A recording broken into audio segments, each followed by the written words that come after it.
Now it comes to Anderson Silva. He wasn't just a fighter, he was a show. He'd drop his hands, dodge punches by inches, and smile while dismantling legends. But sometimes, he didn't fight, he toyed. Against Demi and Maya, he danced around, refused to engage, made a mockery of the moment. Fans booed. Dana White was furious, and the UFC knew this couldn't happen again. So they adjusted the rules around timidity. If you don't engage, you get warned. If you stall, you lose points. Fighters aren't just told to survive, they're told to fight. Anderson didn't get disqualified. He got the rulebook rewritten. When Khabib fought, you didn't see a war, you saw possession. He didn't hurt you right away. He held you, pushed you to the fence, and drowned you in pressure for round after round after round. So what did desperate opponents do? They grabbed the cage.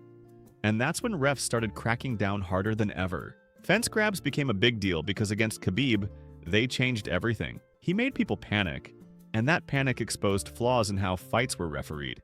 Now, one grab might cost you a point. Khabib didn't break rules, he made opponents do it and forced refs to respond. Jon Jones didn't just beat people, he unlocked them. Elbows from impossible angles, eye pokes at just the wrong time, and movements no one could track. But two things stuck out. The 12-6 elbow, a sharp vertical strike like dropping a hammer from the sky, and the fingers always extended, always poking, just enough to disrupt, but not enough to stop. 12-6 elbows were already frowned upon, but Jones made them a headline. His use revived the conversation. Commissions reinforced the ban and refs got strict. Then came the eye pokes, over and over. Accidental? Maybe. Effective? Definitely. The result? Rules were clarified. Warnings came quicker. Glove designs even changed to help curve fingers inward. Jon didn't break the rules. He stretched them until the UFC had to pull them back. Randy Couture wasn't flashy. He didn't need to be. His secret weapon was control, especially in the clinch. He'd pin you against the cage and stay there. Shoulder strikes, foot stomps, dirty boxing. Minute by minute, he broke your will. It was brilliant. But fans didn't love it. They saw stillness, they heard the boos, and eventually refs were told to intervene. No action? Break the clinch. Before Couture, you could stall. After him, you had to work. He didn't abuse the rules, and he used them better than anyone. And that is what forced the UFC to act. BJ Penn fought with his soul, and sometimes with his tongue. In one fight, after battering his opponent, he licked his gloves clean of blood. In another, his corner accused GSP of being greased, covered in Vaseline to slip out of submissions. The backlash was massive. Commissions investigated, cornermen were monitored, Vaseline was now regulated like a weapon. Because of BJ, Vaseline checks became part of every fight. And glove licking was banned outright for hygiene reasons. BJ never aimed to change rules, but fighting him meant everything had to get cleaner. Ronda Rousey was a storm in a cage. No warm-up, no build-up. The bell rang, and 30 seconds later, her opponent was either screaming or tapping. She didn't just win. She did it so quickly, referees couldn't keep up. Some opponents tapped subtly.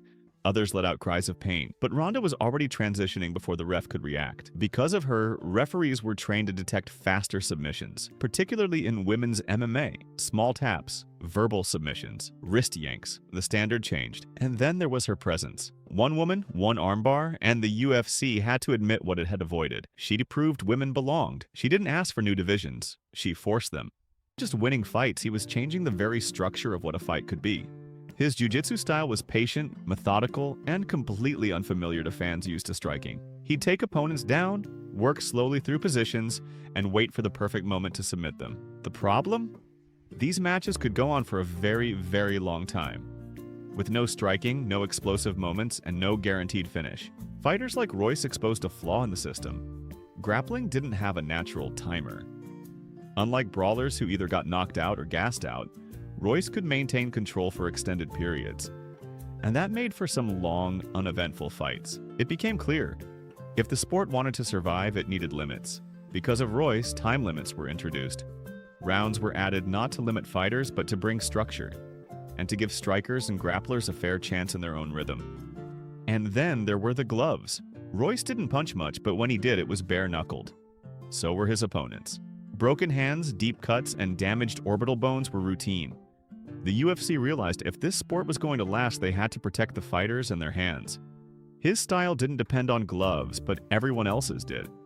Watching Royce submit guys without ever throwing a punch made the UFC rethink how they wanted the sport to evolve. Eventually, gloves became mandatory, not to stop Royce, but to balance him. His dominance as a grappler forced the UFC to define rules that would shape MMA into a legitimate, safe, and structured sport. Frank Shamrock was ahead of his time, a hybrid fighter with skills everywhere. But his real weapon was endurance. He could go forever. He'd circle, jab, frustrate, make opponents swing at air and gas out. He wasn't stalling, he was surviving better. But to fans, it looked slow. To opponents, it felt impossible. His fights led to a clearer definition of timidity, of when backing away is strategy and when it's avoiding the fight. Frank didn't just outlast people. He made the judges learn how to score it. Then the Tank Abbott, street brawler who made weight matter. He wasn't a martial artist. He was a bar fight with gloves on. No footwork, no technique, just raw power and brute size. He'd walk into the cage with a 50-pound advantage and throw bombs like it was a parking lot scuffle. And when he crushed lighter guys, the UFC realized this wasn't fair, so they brought in weight classes. Tank wasn't breaking rules.